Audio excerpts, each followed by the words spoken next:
समाजामध्ये एक त्यांचं नाव चांगलं आहे, लौकिक आहे आणि आमच्या एकाच भागातला आम्ही आहे. आटपाडीमधले गोपीचंदजी पडळकर साहेब आमदार ते आहेत, IRS ऑफिसर सचिनजी मोठे साहेब आहेत आणि राहुल हजारे म्हणून तेही त्याच तालुक्यातले आहेत. आणि जे त्यांच्या मिसेस इलेक्शनला उभा राहिल्या त्या आणि त्यांचं एक आमदारकीचं अस्तित्व मार्केटमधनं कमी होत चाललेला प्रभाव आणि त्यांनी जी बाईट दिलेल्या आहेत ज्या इलेक्शनच्या काळामध्ये, त्या सगळ्याचा सूड म्हणून मोठे साहेबांचं नाव बदनाम करून DDSR ग्रुपशी जोडलेलं आहे. ते एक आहे की आमच्या भागातले एक अधिकारी आहेत, कधी कधी आमच्या ऑफिसला येतात, आम्हाला काय टॅक्सेशनचे मार्गदर्शन करतात आणि आमच्या भागातले आहेत.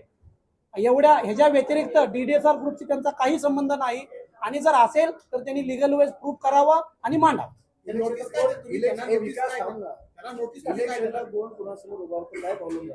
आमदार गोपीचंदजी पडळकर साहेब यांचे भाऊ ब्रह्मानंद पडळकर साहेब यांच्या वाईफ तिथे उभा राहिल्या आणि त्यांच्या विरुद्ध IRS सचिन मोठे यांच्या वाईफ उभा राहिल्या होत्या आणि त्या वाईफ उभा राहिल्यामुळे यांचा जो बाली किल्ला होता आणि त्यांच्या जिल्हा परिषदेच्या सगळ्या शीट पडल्या आणि एकच शीट जी बाली किल्ल्यातली ती 491 मतानं म्हणजे 980 आली, पण भागिले 2 केलं तर 491 म्हणजे त्यांचा बाली किल्ला हल्ला.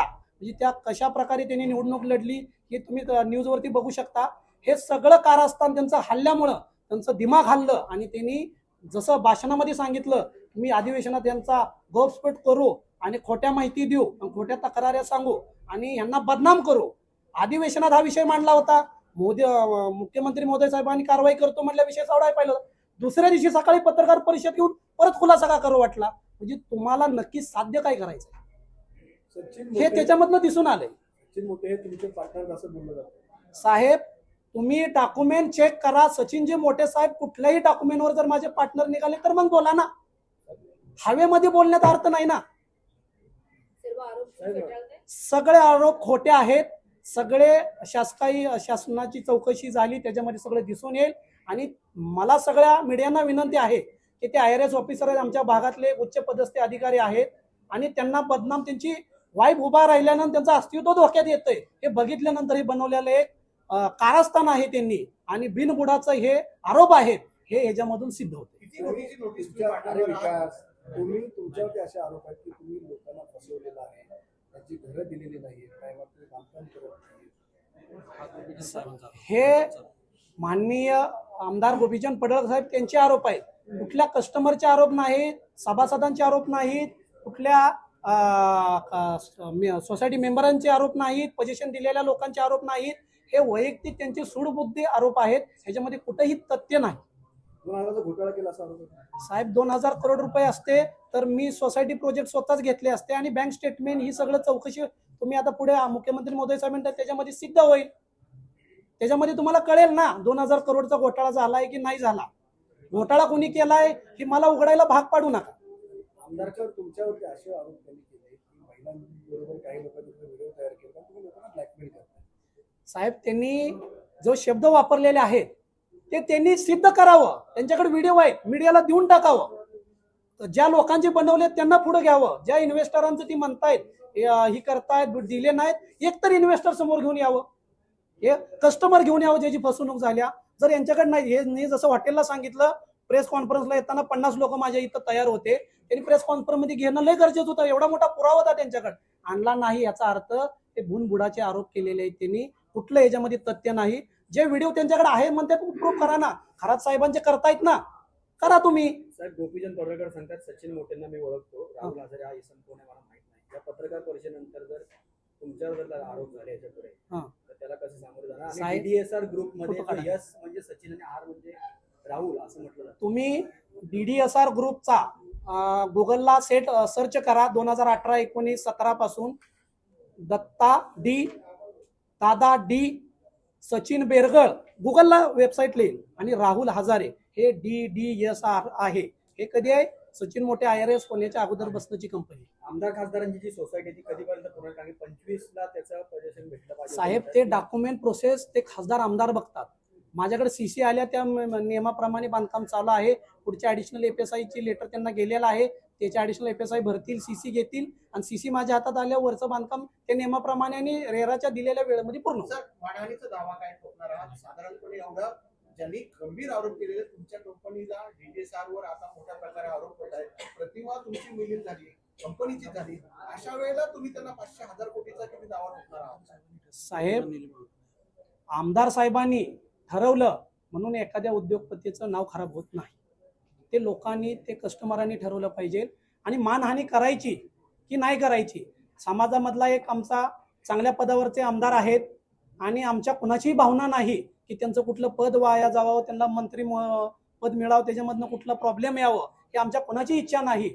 त्या कारणामुळे आम्ही त्यांच्यावरती सोसायटी लोक लिगल काय नोटीस घेतील ती माझा अधिकार नाही, पण आमच्या कंपनीचे आम्ही लोक बसून ठरवू. आमचे सगळे पुरावे शासनाकडे जातील, त्यांचे रिपोर्ट येतील, त्याच्यानंतर ना आम्ही सगळे बसू. पोटावर आले ना, मग तुम्ही कसे साहेब, आले? पोटावर आले, पण आम्ही रटन टाटा फॉलोअर माणसं आहे की आम्ही म्हणजे आरोप बरोबर करताय असं त्याचा अर्थ नाही. होतो. मानहानी 100-200 मानहानी करणार आहे, परंतु त्याला आम्ही आज तुम्हाला उत्तर देणार नाही. सोसायटी आधी सगळे लिगल बनवतील. आम्ही आधी क्लीन चिट घेईल महाराष्ट्र शासनाकडून, म्हणजे हे पुरावे खोटे होते आणि ते साध्य करून मग आम्ही महाराष्ट्र शासनाकडे दावा टाकू, कोर्टामध्ये टाकू आणि त्यांच्यावर मानहानीचा दावा. मनुष्यवधाचा देखील गुन्हा दाखल 100% अशी मागणी केली, कारण काही कामगारांचा मृत्यू झालेला असं देखील पडळकर साहेब, त्याचे पुरावे पोलीस स्टेशनला सबमिशन केलेले आहेत, तिथं सुरक्षा केलेले आहे. त्यांच्यामध्ये काय झालेलं आहे ते सगळं पोलीस स्टेशनला रिपोर्ट आहे. त्या रिपोर्टचं क्लीन चिट DCP पर्यंत गेलेला आहे, तुम्ही बघू शकता. त्याचा इन्शुरन्स आहे. इन्शुरन्सनुसार कॉन्ट्रॅक्टदाराने नेमला, DDSR ग्रुपचा काही संबंध नसतो, कॉन्ट्रॅक्टदाराला नेमून दिलेला आहे. त्याच्या वर्क ऑर्डरमध्ये लिहिलेलं आहे इन्शुरन्स काढणे, साईटच्या सगळ्या सेफ्टी पाळणे, हे सगळं त्यांची जिम्मेदारी आहे आणि पोलीस स्टेशनला त्यांच्या थ्रू ती नोंद गेलेली आहे. DDSR ग्रुपवर कोणती नोंद नाही ती खासदार आप्पा बारणे देखील इन्व्हेस्टर नाही. साहेब, आतापर्यंत हे जे आमदार महोदय आहेत हे महाराष्ट्रात वेगवेगळी विधानं करण्यात, महाराष्ट्रातल्या मोठ्या मोठ्या नेत्यांवर अगदी खालच्या पातळीवर जाऊन टीका करण्यात एक्सपर्ट आहेत आणि ते वादग्रस्त देखील ठरलेले आहेत आणि त्यांनी माफी मागणार नाही अशा देखील भूमिका घेतलेल्या आहेत. या सगळ्या पार्श्वभूमीवर या आमदार महोदयांचं तुमचं जे वैयक्तिक आहे त्यातून ही सगळी टीका होते असं वाटतं? साहेब, मी त्या गोष्टीवरती जाणार नाही. माझ्या DDSR ग्रुपची जी बदनामी गेली होती त्याच्यावरती मी माझं संभाषण मांडलेलं आहे. महाराष्ट्रामध्ये काय चालू आहे याच्यावरती मी भाष्य करणं एवढा मोठा माणूस नाहीये. जे माझ्या बिझनेस बाबतीत जे केले, माझ्या एका मराठी उद्योजकावरती बाद करण्याचं, एक कलंक करण्याचं काम आमदार साहेबांनी केलं होतं आणि ते मला मुंबईकरांच्या, महाराष्ट्राच्या समोर मांडणं गरजेचं होतं की एक तर मराठी उद्योजक तयार होत नाही आणि तयार झालेल्यांना कसं खोट्या प्रकारे विदाऊट पुरावेचे बदनाम करायचं काम यांनी केलेलं आहे. आणि माझ्या कंपनीला क्लीन चिट मिळावी म्हणून तुमच्यासारख्या मीडियानं सगळ्यांना बोलवलं. तुम्ही माझ्या कंपनीचा मान सन्मान राखून तुम्ही आला आणि ही सगळं मुंबई, नवी मुंबई, महाराष्ट्राच्या आणि माझ्या कस्टमरच्या युनिव्हर्सिटीच्या समोर मांडायचं कार्य केलं. हे मी त्याबद्दल माझ्या DDSR ग्रुप तर्फे आभारी आहे तुमच्यासाठी. DDSRने आतापर्यंत किती घरांचा ताबा दिलेला आहे? सर, कमीत कमी 350 ते 400 घरांचं पोझिशन दिलेलं आहे आणि 1600 घरांची कामं चालू आहेत पोझिशनला, जे तुमच्या समोर मगाशी मांडलेले आहेत.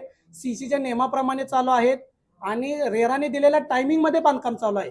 त्याच्यामध्ये ना कस्टमरांची तक्रार आहे, ना रेरामध्ये कुठे पोर्टलवरती तक्रार आहे, ना कुठल्या पोलीस स्टेशनला माझ्यावरती तक्रार आहे, ना महानगरपालिकेत माझ्यावरती कोणती तक्रार आहे, ना महाराष्ट्र शासनाकडे कोणती तक्रार आहे. जर सिडकोमध्ये कोणती तक्रार नाही, जर इथल्या कस्टमरांना प्रॉब्लेम असता तर इथल्या स्थानिक आमदाराकडे गेले असते, स्थानिक खासदाराकडे गेले असते, नवी मुंबईच्या स्थानिक आमदाराकडे गेले असते. आटपाडी तालुक्यातल्या पडळ आणि जत त्या भागातल्या आमदाराकडे जाण्याचं कार्य यांच्याकडे आलंच नसतं. आणि जर असते तर ह्यांनी आजची उद्योगनगरी न्यूजला सबस्क्राईब, बेल आयकॉनला प्रेस करा, लाईक, कमेंट आणि शेअर करा.